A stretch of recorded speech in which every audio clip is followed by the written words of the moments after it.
Hey, what's up, everybody? Welcome to the show. I thought I was muted there for a second.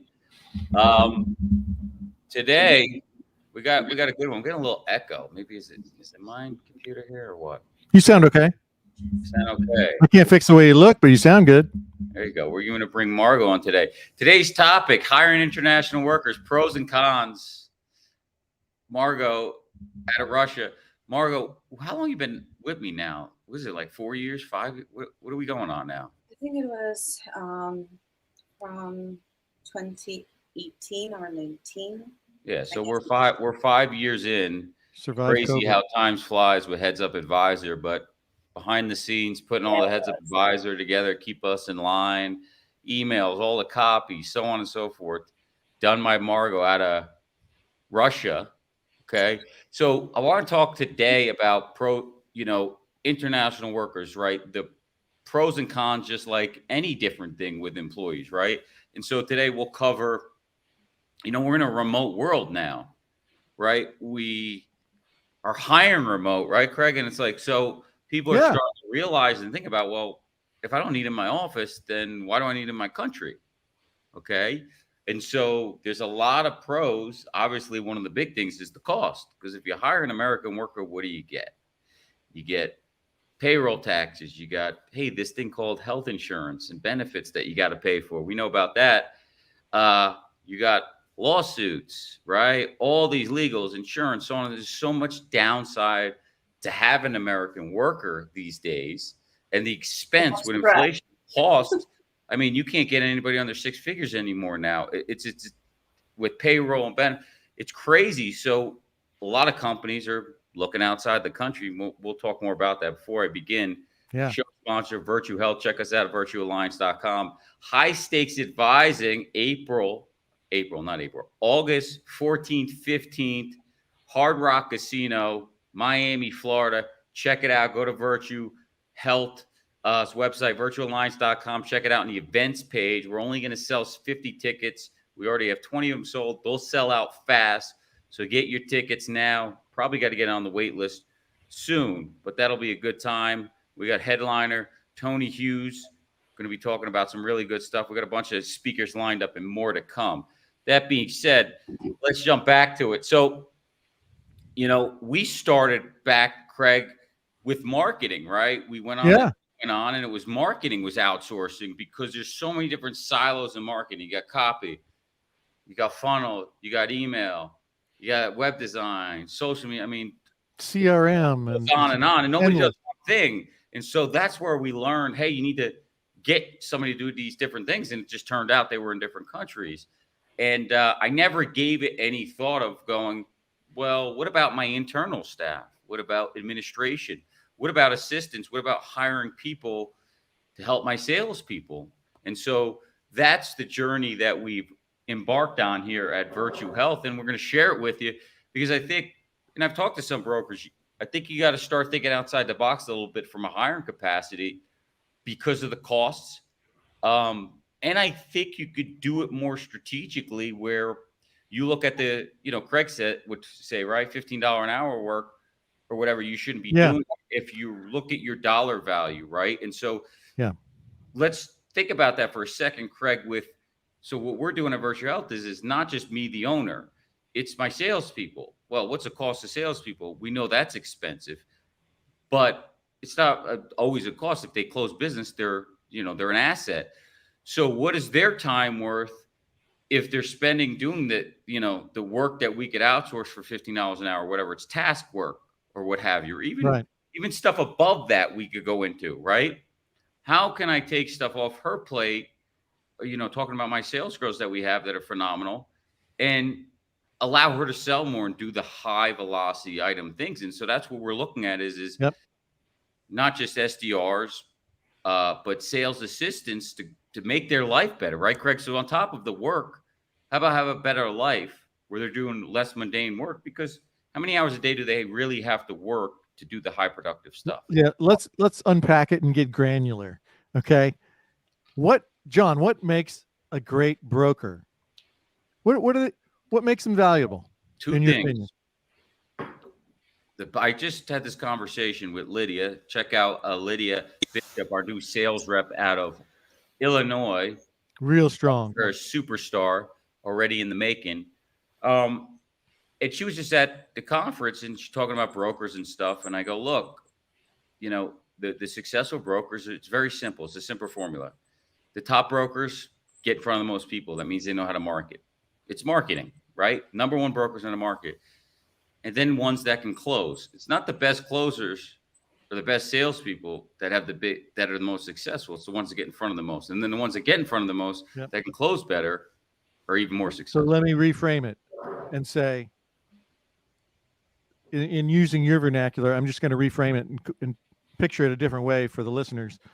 It's the person who's doing more of their time, spending more of their time in front of clients and prospects doing consulting, not ordering ID cards, not solving claim problems, not doing spreadsheets, not organizing open enrollment packets, not doing quote proposals, not sending it out to marketing, not doing, billing and administration work, not, on and on and on. So that's what really has to be understood. It's really simple. Most brokers just have to get out of their own way. There's just so many parts of the subject here. Here's what has to happen. If you want to get motivated, then you have to take action. You can't read a book. You can't go to a Tony Robbins event and get excited and assume that converts into behavior change and action. There's no motivation without action. Motivation doesn't come before action. All you have to do is listen to any one of the 200 shows we've done where we tell you have to take action. You have to be comfortable being uncomfortable. So first you take action, you get a result, little result, big result, single, double, triple, home run, doesn't matter. You get a positive reinforcement and that creates motivation. It doesn't go the other way around. So you have to take action. So what are we talking about?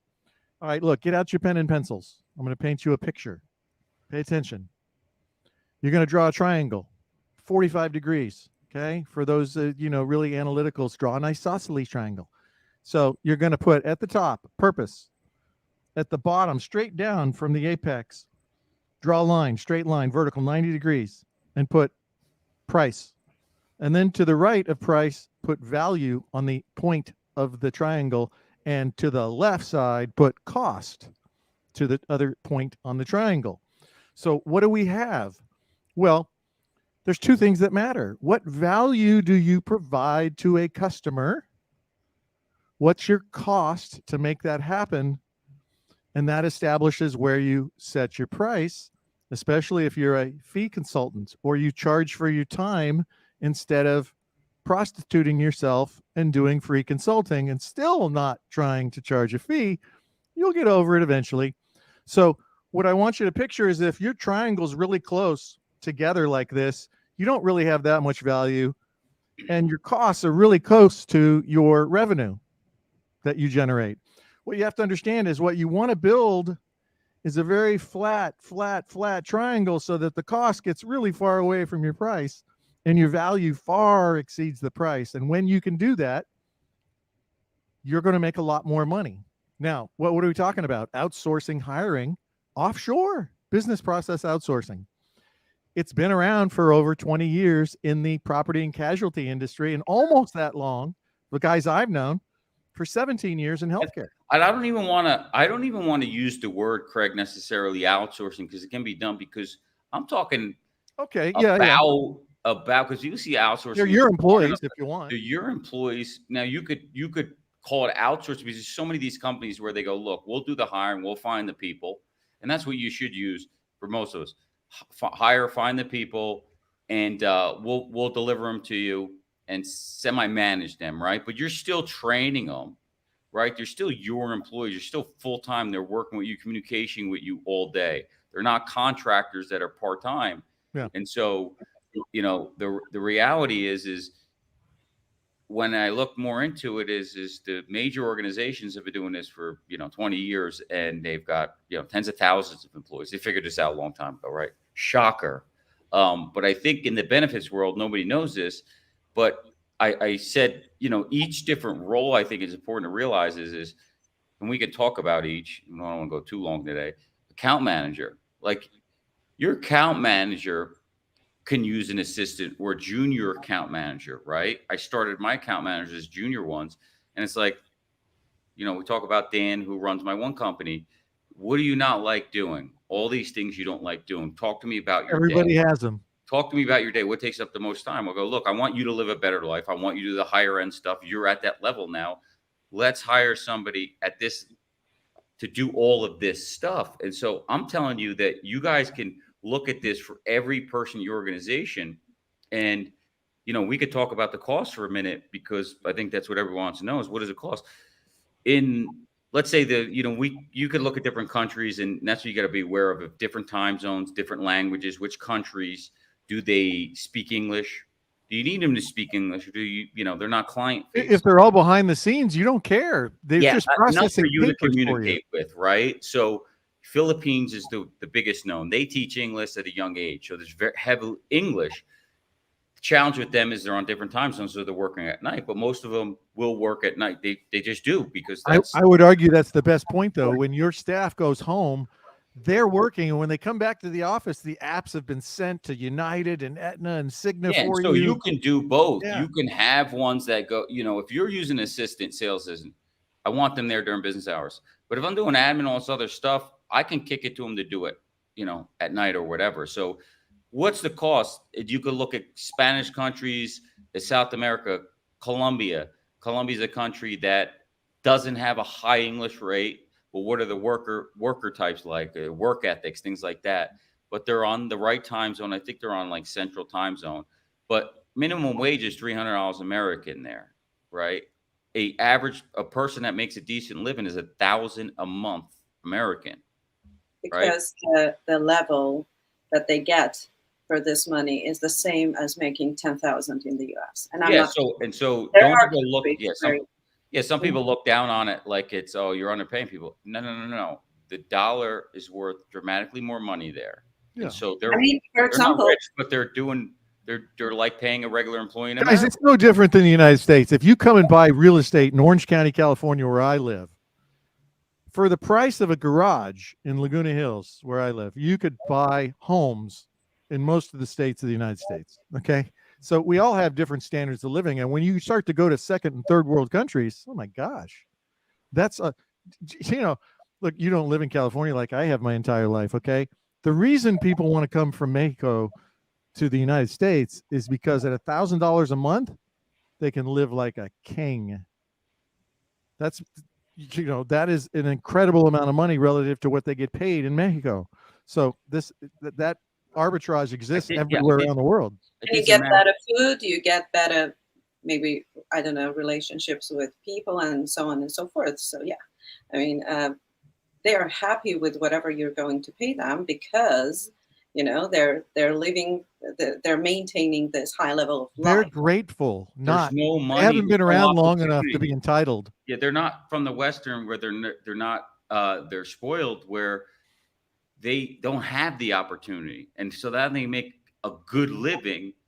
They're excited. They're ecstatic. Their work ethic is different. When I was in the landscaping business, a lot of my workers were from Mexico. They could run circles around American workers. They were happy just to be able to make money, right? And so, I was just doing the math. An American account manager, you're talking six figures, right? Payroll, taxes, benefits. Let's say it's $10,000 a month. I was doing the math. I was like, you could hire 10 people. 10 people at $1,000 a month for that same one person. Now, of course, maybe they're not going to be client facing. What's that? There are nuances to that, because you know already that it's not that easy and simple. But if you follow the rules and you check them, and there's always a chance that they will screw up later. Yeah.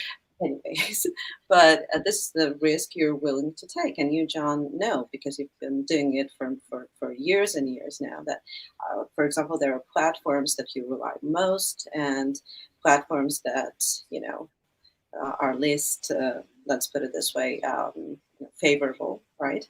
But by the end of the day, You have to decide for yourself.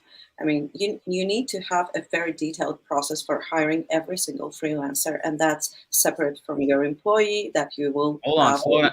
slow down. We're gonna go into that. We're going into that. We got it all as bullets. I didn't send Margo the bullets, but you're right. We're gonna cover. We'll go long today because we got Margo on and we got some things we'll dive in because there's so much to know. But for 10,000, what I mean by that is you're still gonna have your core American team that are client facing, speaking, but you could build around 10 people for that same cost. So let's say you got 2 account managers.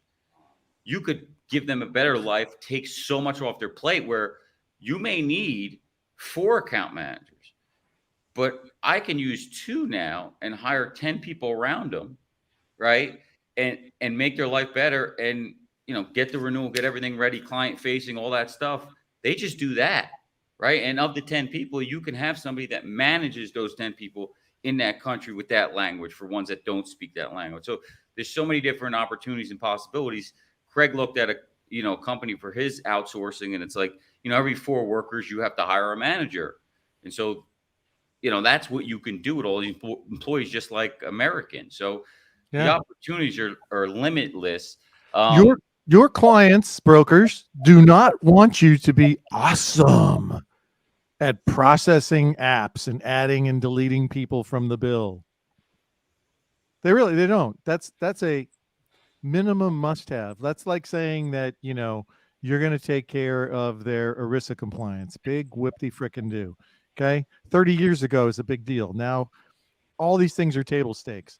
So what they want you to be is really good at giving them advice on what they can do to control their healthcare costs and all the other things that go with that. But you don't make money by being better at things that the client doesn't want you to do. That's just a story you've told yourself.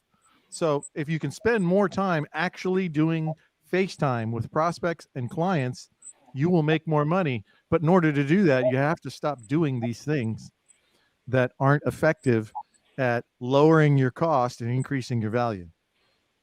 And look, you can figure it out as you go along. Like you can hire somebody and start to build tasks for that person. It's $1,000 a month. If they're, staying around, who cares? It's $1,000 a month. You can send them to do training on different technologies, all these different things. You'll find stuff as they're shadowing you through the day to give to them. Had my sales person interview somebody today to be their assistant and see if they like the personality, if they're go-getters, so on and so forth. We'll teach them the programs, right? So that leads me to, communicating with them. We use Slack, we use WhatsApp, we use a couple different channels, but you want to be able to communicate with them throughout the day. Video training, Loom. So if I'm doing something, we'll write it up in SOP, right? Takes time. The training is to bear, but writing up an SOP step by step and then doing a video training on it and allowing them to watch that and have that always to go back on. If it's tasky, hey, here's your daily tasks that you need to do. Here's your monthly, here's your weekly, like LinkedIn stuff and searches and all this different stuff that we have from the marketing standpoint. They'll be happy to take the training because you're paying them to train and you have no business doing that stuff. Oh God, I got to learn a new program. No, stop. You need to let someone else do that, right? To use our old boy Nelson's lingo, man, this ain't rocket surgery. Yeah. And you could find people online that may already have experience with it. Margo, you talk because Margo helps us with some of the hiring. Talk about the different sites and your opinions on them and how to go about posting and so on and so forth. Well, first of all, I would like to make a comment on the fact that when you explain stuff to your freelancers, you should also confirm that they understood exactly what you said, because sometimes it's not like, as Craig would put it, what you say is not exactly what they hear. Right. So this results in series of failed tasks and unmet deadlines simply because someone didn't understand the final task that needs to be done, right? That's Margo's pain you're hearing of dealing with contractors, which we deal with. Look, every single day. You're going to deal with things, and you got to make decisions to get new people or cut them or so on and so forth. But where are you finding these these members? Well, Or team you members?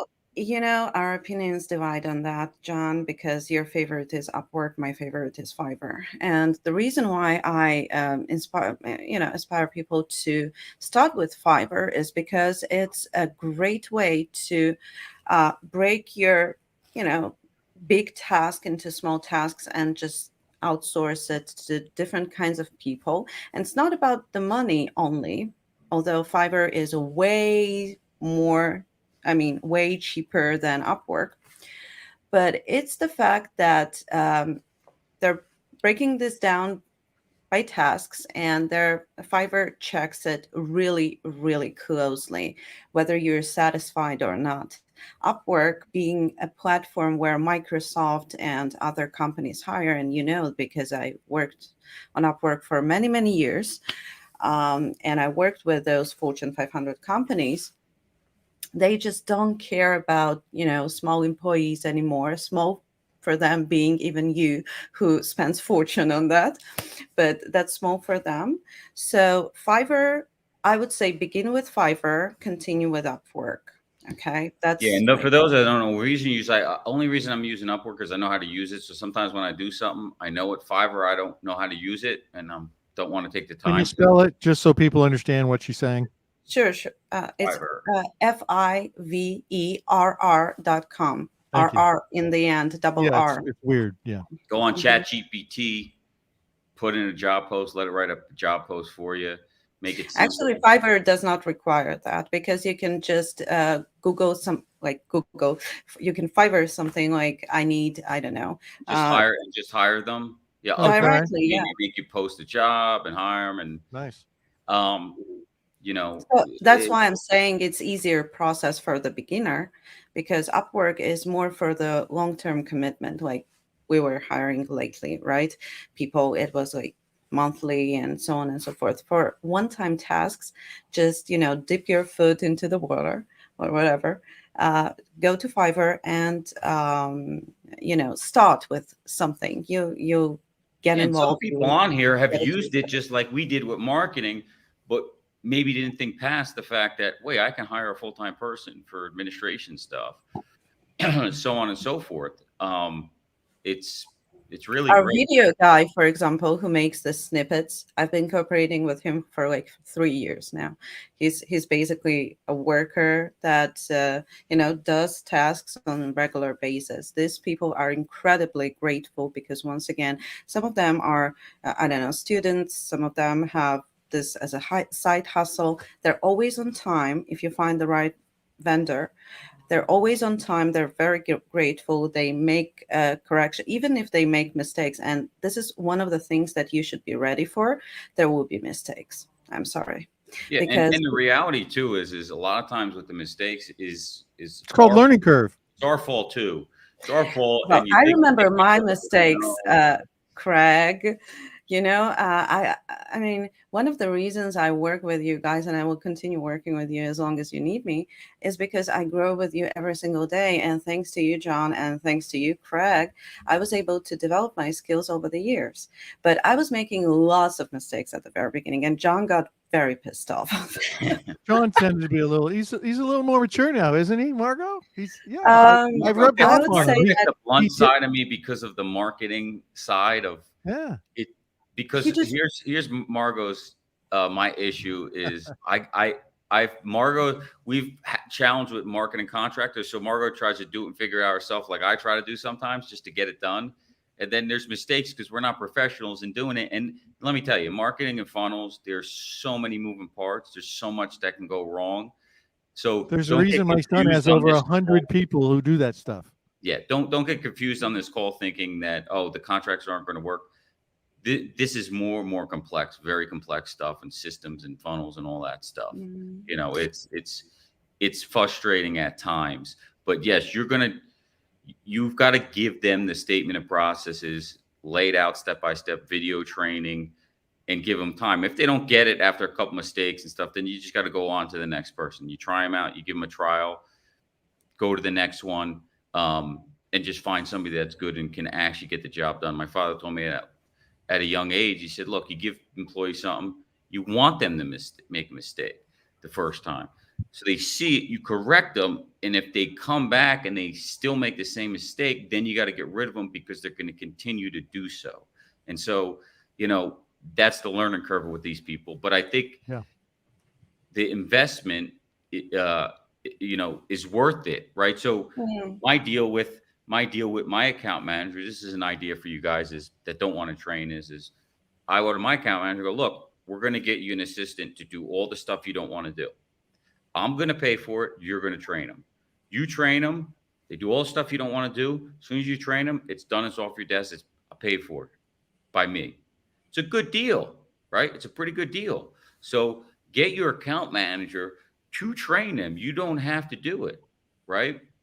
Just go over with them the things that they don't like doing and is mundane stuff. And because people get better at things as account managers, and they want to do the higher level stuff. They want to do the client facing stuff, and you'll burn them out doing all the other stuff. So you don't want to lose those good people. When I coached the U.S. national champion paintball team with my son Mark and his team, we would, for those of you who are listening to this, I'm making my fingers in a scissors motion, right? So we would cut players all the time because they had to learn our system. And so if you couldn't get to the corner on the breakout and tuck in your mirror and tuck in God so our guy could get in the snake, if you couldn't do your job because you were, too slow or you kept getting shot, you got to go. So in business, think of it as hire slowly, but fire quickly.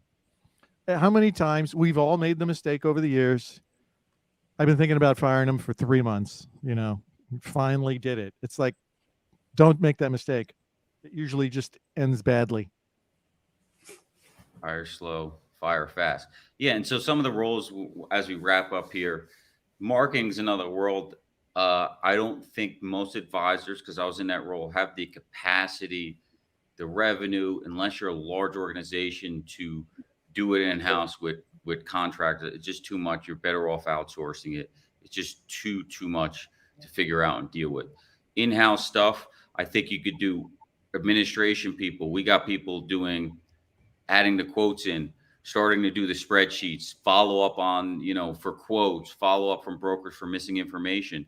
They're doing all that stuff behind the scenes. It's semi-automated in our system, but there's some manual stuff. I have a system that's automating it based on certain days, emails that the quotes, do. Sales assistant, right? If you have salespeople and their top salesperson, make their life easier, get stuff off their desk so they can close more, or even for a better life. I mean, nobody's doing it. That's an added benefit for them. My sale list, some of the salespeople is like, what, Craig, when we talk about what do you hate doing? I hate marketing. Well, we do the marketing for you. We book the demos for you. We have SDRs. We have emails. We spend the money to get you in front of brokers, and then you convert who's good and then chase quotes, get them in, get sold what's good. So the other one, SDR, sales development rep, calling up to book appointments for you, right? That's another one. Some people like to do that. You got to find them. They're not bothered by that. They enjoy that. They talk to a lot of different people. It's very difficult. I talk to a lot of people in this business. The ones that are successful, they always have cold calling, but it is tough. So it goes in waves. The other thing is we have a new SDR. And so the gentleman, the company that I know that built the company now for SDRs and stuff, I hired it through there. He gave me one of his best SDRs because he wanted it to work for me. And it was new to him of, building this company. And so, we're 2 months in or so, and, the appointments aren't flying off the charts. And I'm thinking we got an inbound leads, should be fairly easy. And look, people got to go through a learning curve. So I called him. I said, look, I'm not canceling at all. I always want to do this. But the question is does she got to go? Do we got to find somebody else? Is there something I'm doing wrong? We got to tweak the messaging. He talked about it. It's like, look, I have people that are top SDRs, and it took me 5 months. They weren't good for 5 months, and now they're number one. And so you've got to give them some time to get better, teach them. We got training for them. And so just because they're not getting appointments don't mean, hey, they're no good, right? So give them time. Invest. I think. What's that? Invest. Yeah. Instead of, this is a long-term game. Definitely is. Cold calling is so difficult. It goes in waves. Clayton Wood, one of our young advisors, does a lot of telemarketing. He's using, telemarketing now, and he's like got 2 1 month, and I don't know, 12 or something he said the other month. And so, that comes in waves as well. So I mean, that's the hardest thing to do. It's getting harder and harder, but well, this business is high ticket, so it's totally worth it. I always tell people, are you going to get like 10 clients from this certain activity in marketing, for example, throughout the year, right? So if yes, then these are not my words. These are correct words. I'm just repeating that. Those that don't know, high ticket is the value of the client, right? And not just first year lifetime value. So let's say it's 4 years, 50K account, 4 years, 200 grand. And don't think this is just set it and forget it. You got to do what Dr. Nito Cobain does. He says, I got a million great lines. He's like, you have to inspect what you expect. Inspect what you expect. So when you have somebody new, what we've been talking about is you got to give them time. You have to train them, or make training accessible to them, or have another staff person train them. You have to measure their performance. You have to inspect their outcomes. And if it doesn't get better and you give them some more time and it doesn't get better, then they raise their hand, you call them, and you make them part of history. If, however, they improve, then wonderful. You have a long-term relationship. Look, when Margo started in 2018, English was a second language. And so writing was not her forte. But hanging around us, she's way, way better than she was 5 years ago. Well, her English was a challenge in writing. The grammar, she knew how to write. She knew copy. She just, the language barrier on the copy was the issue. But now, Yeah. So, I mean, it's just, it will improve if the person's good. Yeah. And then that gentleman also says, what we always tell you, what's the lifetime value of a client? What's it worth? It's nothing. It's pennies. You're free rolling. And he goes, again, John, he's like, well, what's the value of your client? Lifetime value. He's like, so if she booked enough demos through the year and you got one account per year, would that produce a ROI? I said, yeah, massive ROI. He's like, well, you mean that alone, even if she produced what she's producing now? And I said, yeah, you're right. And sometimes we got to look at it that way. But again, they'll get better, they'll grow. Let's wrap it up here. That's very interesting. One comment I would like to make. It's very important what Craig just said. It's not just setting realistic expectations towards your employees. It's also having these realistic expectations towards your freelancers that you're hiring, and put them down. You need to get the work done by yourself before hiring the work that you outsource, right? I mean, you know what I mean.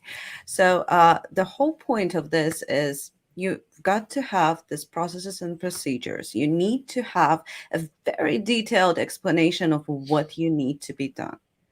And when you write that down, when you create those videos and everything, well, most of that work is one time. So you will just be able to pass it to your other freelancers over and over again. But some brokers and business owners don't want to invest their time into making that at the very beginning. So what they do is they waste time, trying to fix mistakes that could have been eliminated in the first place. So don't make this mistake. Write everything down from the very beginning. You've got to know that this is extra work, this is extra time that you pay in order to save money later, in order to get more loyal employees and more time. It's the thing that I struggle with, is putting the time in to get it down so you can relieve it of yourself. It's a bad habit of mine. I'm learning as we go along, and we're telling you what we learned over the last so many years, but we're learning real experience. But it's something to look at, and I think a lot of you would benefit if you can do it now and grow it over time as you grow your agency. And costs go up, and this, I mean, I think it's phenomenal of what it can, help your team, your salespeople, your account managers, and keep people happy, right? Because you put time in with your staff, and you want to keep employees or team members for 10 years, 25 years. I mean, that's a beautiful thing. And if you can do that and make their lives better, keep them happy, then they'll stay. So anyhow, we covered it. Where to find them. We talked about communicating with them. We talked about different roles you can do. Managing and training them. That's the harder part. But different time zones, countries, different work ethics. So be aware of that. But go ahead and check it out. Thanks again for joining us. Again, High Stakes Advising, August 1450. Check it out, virtualliance.com. Hey, before we go, if you've stayed this long, Craig Lack, Catalyze Health is hiring. If you know somebody who is just straight out a stud, who has sold to large employers, I don't care what they've sold. If they've sold it to the C-suite, I want to meet them. I want to know them. I want to talk to them. And Craig's I'll reward you accordingly if you know somebody. Catalyze has the money for talent. So, all right, everyone, be good.